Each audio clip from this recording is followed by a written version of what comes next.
All right. Well, welcome to the trailer. The introduction to Deep into the Shallows. How exciting. This is the Iris and Jose project. Yes, it is as exciting as it sounds. So, welcome deep into the shallows. And we're going to tell you a little bit more about what that means and why we decided on that. But I'm Iris, the Iris and Jose Project. I'm Iris, observer of human behavior, author, and host of the Retribalized Drum Circle, which is a local event, and we'll maybe get into that another time. But with me today, you should be very excited. I'll and I will let you introduce yourself. Okay. So I am Jose, and I am a young seasoned vet that had the chance to meet Iris in our many travels together. And we've just kind of encountered each other every once in a while, ironically, like towards the end of winter. But it's always been good hanging out and talking to her in person. And so we were like, let's do this on a podcast. That's right. Let's bring it to the world because they'll benefit from what it is that we get into some deep conversations. It's really been interesting, but I do want to tell a little bit about how we met because Mm-hmm. it was interesting. We were, I believe it was Taylor. It had to have been Taylor, and I'll tell you why. Because I noticed you right away when you walked into the hotel because you had your ashes, and it wasn't quite Mm-hmm. Ash Wednesday, right? It was not. It was a Tuesday. Yes, she caught me. Yeah, and that was interesting. I was like, you've got clout if you can get your ashes on Tuesday. That was a real God move, brother.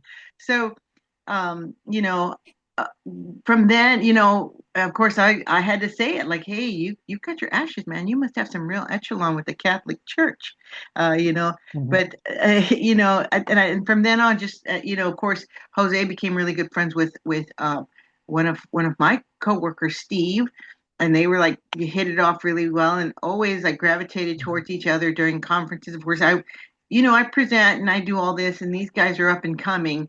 Jose definitely very talented in his field, up and coming, and so taking you guys under my wing as well to help you out. But our conversations they get heady, they get deep, and I'll tell you what. Let's introduce the idea behind this series now. Okay, Mm-hmm. behind the idea of we're going to frame it out, this series of what we want to be doing. Like we want to talk about the tone, and because we're reflective when we talk, we're Mm-hmm. curious, we're free of judgment, that's for sure, but we are also quite humorous, even though you can't tell right now. We get Yeah. we get really funny. So, I mean, we don't have to tell you, hey, I'm a funny person. You'll see it for yourself. But if we look at everyday social behaviors that shape our lives, there's things that we often participate in without even noticing. And it's not until we like you and I, Jose, we reflect often Mm-hmm. about these sorts of things, about human behavior, about communication and interactions. And of course, the last time that we saw each other was at, it was sort of a combo thing, was Fall Institute, which was one time of year that we used to see each other, at Mm-hmm. conferences, and then again at the Taylor conference or at COABE or whatever. And, Yeah. you know, as I mentioned to you at that time, you, Laura, Gabriel, we were all there sitting down, just chatting and really having some good conversation. I mentioned that I have this delusion in my head because people say, "You're so funny. You should do stand-up comedy." And I was kind of pitching it to you, this stand-up Mm-hmm. comedy routine that I was practicing because I had gone to a spiritual event. Every year I go to a spiritual event, and I felt really cheated because we had a guest speaker, and he was a ceremonial chanter, and I was so excited. I missed his Mm-hmm. presentation in the afternoon when I came in. Um, his his significant other had taken over, and I was like, "Wait a minute! I came to hear this individual, this ceremonial chanter, and now I'm having to hear this lady talk about." And her topic was period shaming, which fell flat with me. And that's when we started, which I think is a weird thing anyway. And that kind of snowballed. Like you took the ball of shaming and ran with it, like calling out Mm-hmm. different sort of things. So here we talk freely, right? We're going to explore those sorts of things. It's not condemnation. It's just exploring, because some people enter these Mhm. conversations very innocently. But um, let me ask you this, Jose, while we're talking about this, why do you think everyday social behaviors, things like teasing, gossip, shaming, embarrassment, why these things seem small on the surface but can have such a deep effect on people? So I remember talking about it, and it was just like after the period shame, we started talking about poop shaming. How it's like if someone goes to the restroom, they take too long, they come back 10, 15 minutes later, it's like, what were you doing, And on the surface, it's hilarious. It's funny. It's like, you got me. You're calling me out. But then it's like, oh no, now people are timing me when I'm in the restroom. They're looking at where I'm going. They're calling me out in public. It's embarrassing. It's like you kind of lose your self esteem in that moment. You're like, I was here trying to relax, enjoy some time with company, and now it's like I gotta, get my face all pale now instead it's all red. It's And just we talked about the your dynamic. confidence goes away. Yes, exactly. You use your Mm-hmm. confidence, but it comes from a very young age of somehow these things are instilled in us, these social dynamics that affect families, workplace, communities, and leadership, and why we learn at such a young Mm-hmm. age to be ashamed of these normal natural body functions, normal natural things that like these are things that we should be treating very differently. Like, excuse me, I'm going to take care of business. It shouldn't be like, oh my God, how embarrassing. They poop like you don't. Hello. You know, we Exactly. all, and so, we started like, it's sort of like an unspoken agreement, wouldn't you think, between all of us now in our Mm-hmm. circle? It's like, look, and I told you what Steve would do, right? He's like, hey, I'm sorry I missed Mm-hmm. your call. I was shaving. And so we were good Mm-hmm. with it. It's like, we're human. We take care of business, right? Yeah, Um, you know, exactly. I think that's where that comes from, those social dynamics and how things are affected so greatly by our indoctrination or whatever. But I think about that period shame, and I had told you at that time, it's like that there's no such thing that is a self-imposed agony if you are shaming yourself, because we are raised to like Mm-hmm. shush and be in your place instead of being uh you know confident and standing up for ourselves and saying, hey, you know this is natural, right? Because I remember when I was in Mm-hmm. karate and we were doing exercises, and of course when you're moving around, things get moving. And this little girl, she's just so wise. She tooted, man. She like broke free. She broke some wind, and everybody started giggling and laughing. That shouldn't have been our Yeah. reaction, but it was. But I love what she said. She's like, "Hey, everybody does it. Get over yourselves." Mm-hmm. A little tiny Exactly. girl, right? And I was like, "She's right. Yay!" And it's the Mm-hmm. same thing with like period shame, because I remember when my girls were younger and we were all at my mom's house and her cousins came over, and then one cousin, her mom came up to me and said, "Oh, I need to talk to you." I'm like, "What's up?" She's like, "Well, my girl, she is embarrassed because everyone's shunning her because she's on her period." And I was like, "Okay, number Mm-hmm. one, how would anybody know? And number two, that's a self-imposed alienation." So that's why I get back to like, there's no such thing. Like, don't be ashamed, and there Mm-hmm. won't be a shame in it. I mean, and I know that's something that you mentioned too. That's why poop shaming came up. Yeah. It's like it happens. It's okay. But I was also thinking, like, with your story about the little girl, it's like, I remember back in like fourth grade or something, I, and even like throughout the years, it's like you have to cough to like, cover up your fart or whatever. You have to, before you toot. I And so never I learned that. remember, You remember yeah, that? Where did you learn uh-huh. that? Oh my gosh. I actually had to experience it live in person. So I was actually going to the restroom and like one of my friends was coming out and it was in fourth grade. So I was already embarrassed just because it's like you're in the restroom and with someone, you're trying to do it by yourself. And anyways, like we laughed because like he like sprayed some water on me. And then like when I laughed, I let some air out. So I farted and then it was really loud, and then I coughed like 2 seconds later, and then we started The laughing timing was again. off And on I was it. like, okay, I was like, okay, no one's shaming me. That's fun. But it was still kind of awkward. But I mean, these things just happen, and it's just like these Yes. behaviors, they're so normal. And it's just like, if we could do it behind closed doors and like no reaction happens, like why can't we do it in public? And Well, it's just because because of there's some decorum. immature people. Well, and there is a Exactly. decorum. I'll tell you that people have, I worked with a lady who I guess she couldn't control it, and I used to work with my sister too at the same office, and she came in one day and she was appalled, and she's like, "Oh my God, this woman was standing there talking to me," and she was like a steady stream of toots.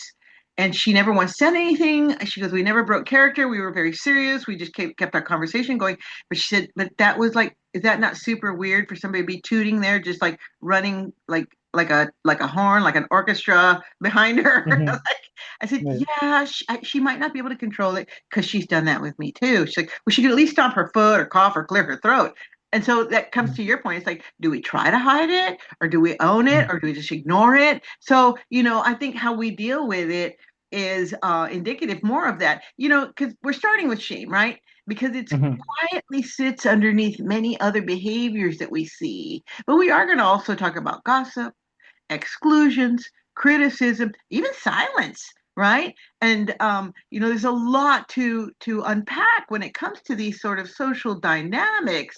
But the goal is awareness, not perfection, right? That's our goal. So when we notice these patterns, we gain choice, right? Again, and I don't want to, Hmm. take up too much, but because I do want to hear from you, Jose. Again, why do these everyday social behaviors, like the embarrassing things, like things that embarrass us, because obviously shame comes from within. We don't have to, we choose that way. Why do they seem so small on the surface? Hmm. But why do they have such a deep effect? Yeah. It just goes back to it being like just, maybe we watch too many shows, the shows make it funny. So it's like, oh, just like, and then sometimes when we make it funny, we get that kind of clout. We get that appreciation from others because we make someone else laugh. But then it affects that person, and sometimes that person has to be like, "Oh, I need to be independent for a second because I don't want to be made fun of." And like that guy or that girl, she always makes fun of me, so I'm gonna avoid them. So then that leads to like isolation, and that's not good. Right. It's And not good. It's I think, not. Go ahead. I'm sorry. I didn't mean to step yeah, on you. no, you're good.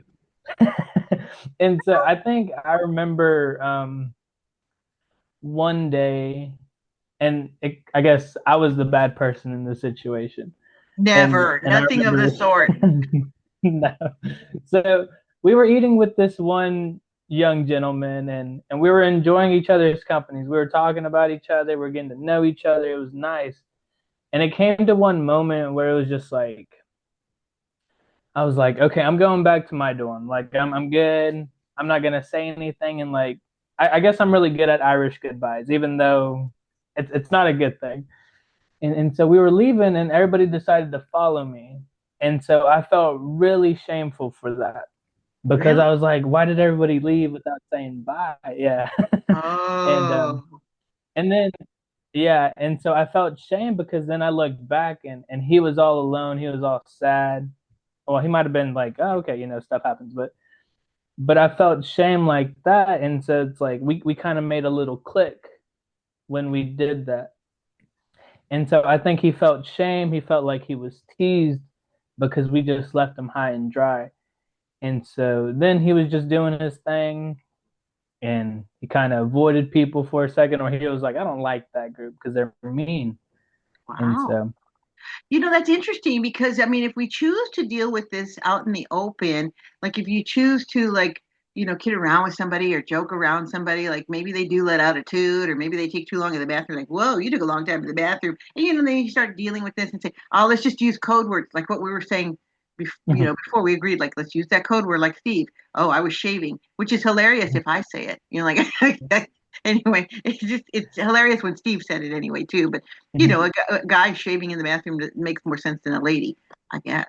I don't Yeah, know. I get Anyway, it. but if it would be different, it is totally different when, like, in other situations where I've told you people talking, like, assuming that people are talking about them behind their back, you know, Hmm. like, hey, um, that person so and so, and then they shush up when they walk in the room. Yeah, And that's like the shallows, right? That's it's why the we came show. up with deep into the shallows, because the shallows are where most of the social life happens, right? And but when we take the time to look closely, we can learn a lot about ourselves and each other. So I want to invite our viewers, anybody who Hmm. happens to stumble upon this video, and ask them, what social dynamics do you have thoughts about? Think about that for a minute. There's got to be some social dynamics that you've been considering, and be sure to put that in the chat, in the comment section. We will have different episodes when we come back. We haven't decided yet if we're going to come back weekly or monthly, but we will be coming back to share, of course, shame, and all varieties of shame. We'll get really deep into that, and then gossip, and then social habits that we swim in. Remember, deep into the shallows, where everyday conversations reveal deeper truths about how we live together. And we hope that Hmm. by doing this, that we will help individuals with, those social dynamics. Give people the tools that they need to negotiate those conversations the way we did. Become comfortable in your own skin and with other people. And if other people don't accept it, that conversation needs to happen with us too, because what happens when it's awkward, not for you, but for the other person, then it gets awkward with everybody. And I don't know if you've Hmm. considered that, Jose. No, I have, because sometimes I'm like, oh, I'm so, you know, judge free right now in this moment. It's like I see something happen, I think like, okay, it's all right, it's cool with me. But then, if someone's like, ooh, I'm really sorry for saying that, I'm really sorry for doing that. I'm like, no, you have nothing to be embarrassed about. Like, you're okay. You're just speaking your mind. You did something, it was funny, or it felt weird for you, but it's okay. Like, we all do normal things like in our own world. So it's just like we need to appreciate the things we do, the things we say. Because, like, our words and our actions, they have real power. And sometimes that lack of confidence shows in that individual. And sometimes they need that reassurance from someone else. And when we do acknowledge the awareness and the choices we can make, because remember, we're not striving for perfection, we're just striving for, awareness. Yes. Once someone acknowledges that, they're like, okay, that individual, whatever they're doing, it might not be for me, but I'm happy for them. And I remember one time, like, walking on campus and I saw someone just dancing for no reason, just enjoying their music. How fun. Exactly. I was like, what are they doing? And then I stopped myself because I was like, you know what? They probably listening to a banger and I'm missing out. That's on me. Or I was just like, you know what? For some random dance move they're doing it well. And They're so I rocking carried it. on in my Yeah, day. Exactly. that sounds So, fun. yeah. That really does. Wow. Well, thanks for that, Jose, because I think about we are in the year 2026. Have you wrapped your mind around that? That's Enough. 2026, and that doesn't even count the first 100 years before they started counting that first century. So, you know, 20, 22 centuries. I don't know. I'm good at math, but that always mystifies me how they count centuries. So here's the thing: it's like you'd Exactly. think they would have figured it out by now. I know that in Mhm. certain eras like Victorian, the decorum, the etiquette, the Emily Post stuff, and here we are post COVID looping back to what is socially Mhm. acceptable behaviors, how to deal with social Mhm. situations. We still haven't quite figured it out. If some Yeah. individual is going to handle it well, or if they're not, if everybody giggles, at them, Mhm. accidentally tooting, or even this in a classroom full of people, like when usually it's a Oh classroom yeah. that it happens. What you know what I'm going to talk about? the Hmm. SBD, like the silent but deadly, like someone rips one and no one knows who it is. Like you've Hmm. got proximity and you're like, you kind of know. And when they stand up, it's going to come back to life, and so those Hmm. sorts of things. Now, they're kind of, I could see where there would be shame attached to that SBD because, um, like, oh my God, that came from you, right? Exactly. Yeah. Yeah. Like, oh Lord, that's hard, to admit like this, that because something like that could be really foul. And I'll tell you, I experienced that coming. We were on a shuttle. We were leaving with a big group of us from Texas. We had gone to like Kentucky or Cleveland or something like that. We flew in through Hmm. Kentucky, I think. I don't know. Anyway, I don't remember. It's been a minute, but we had a Yeah. training, the Equip for the Future training, and someone that was getting on. My friend Alex was in the front with the shuttle driver. I was here with my friend, Annette, and we were here waiting for everybody to get on. And somebody in that line let her rip an SBD, okay, because it Yeah. followed them in, and so it's Yeah. like, okay, you know what? Like, let's make it socially acceptable for them to say, I'm going to stand back a minute, save a seat for me, because I got to shake my clothes out or something to release the Kraken. Okay. Because it Yeah. was not good.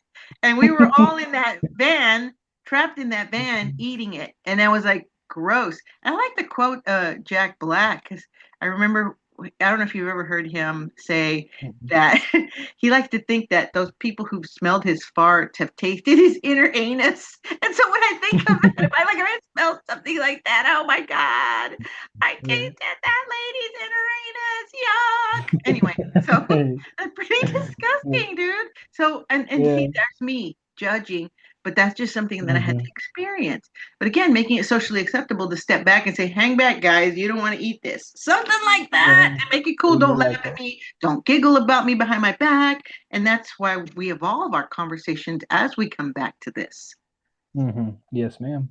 Yeah. right? Hmm. Anything else you want to share right now? Because we're almost coming up on the end of our time together. Okay. But again, coming back and talking about social dynamics, and if we're starting with shame, because that was where we went deep with it before, Hmm. but also gossiping, because it kind of, that shame kind of evolves from the idea of knowing that someone might go behind your back and talk about you, which is not cool, but I was raised by some gossipy ass people, so Yeah. as kids are indoctrinated in that way, they're gonna, I had to work my way out of that sort of thing. I had to unweave Mhm. myself from it. It's just, some of it's healing too. And I don't know if your family is a gossipy family, or if there's people in your family that you know to be gossips. Not Yeah. to call them out. You don't have to call your Well, I family. don't want to call anyone out. No, absolutely not. I Yeah. have no fear of that myself. For sure. Yeah. There's some people that gossip, and not even like family wise, but like friends wise, they tend to say, oh, so did you hear about so and so, or like, hey, do you remember so and so, and then they go on a tangent about them, and it's like sometimes it's good, like hearing about their lives, like, oh, they're getting married, they're having kids, all that stuff, and then it's like, oh, so and so got arrested or something like that. Then that's a little foul. You know what that But sound is? I mean, mhm, That sound what means is you that? got to wrap up your last thought and you finish what you were Okay. saying, and then we got it. Geo, go finish it up. You Yeah, were but just just being aware of like when it takes a turn, that's when you have the choice to be like, we got to stop there. well. Essentially, You like are now. like right now. No, I mean thinking about that and wrapping up the thing about gossip is that it is a two-way street. It's a communication. It is also something Hmm. like, I remember that the quieter and the more not gossipy you appear, the more juicy gossip you get to hear because people will confide in you. And so the Hmm. less you spread gossip, the more you will hear. Weird, but it also comes back to judgment as well, which we don't want to be real judgy, right? Hmm. Yes, ma'am. So I want to thank you uh, friendly viewers, hope you continue to tune in to Into the Shallows when we start or launch. Our launch date is in about a month, I believe, and we had to push our date back, but we will be coming together and getting you some full length uh, episodes. So stay tuned. Jose, parting words. You got some wisdom for everybody. Lay it on us. Well, well, this is Deep into the Shallows, the Iris and Jose project, and we'll be back before you know it, and we're just gonna keep on swimming until then. That's it. Thank you so much. Okay. Thank you, Jose. Deep into the shallows, where everyday conversations reveal deeper truths about how we live together. All right. Thank y'all very much.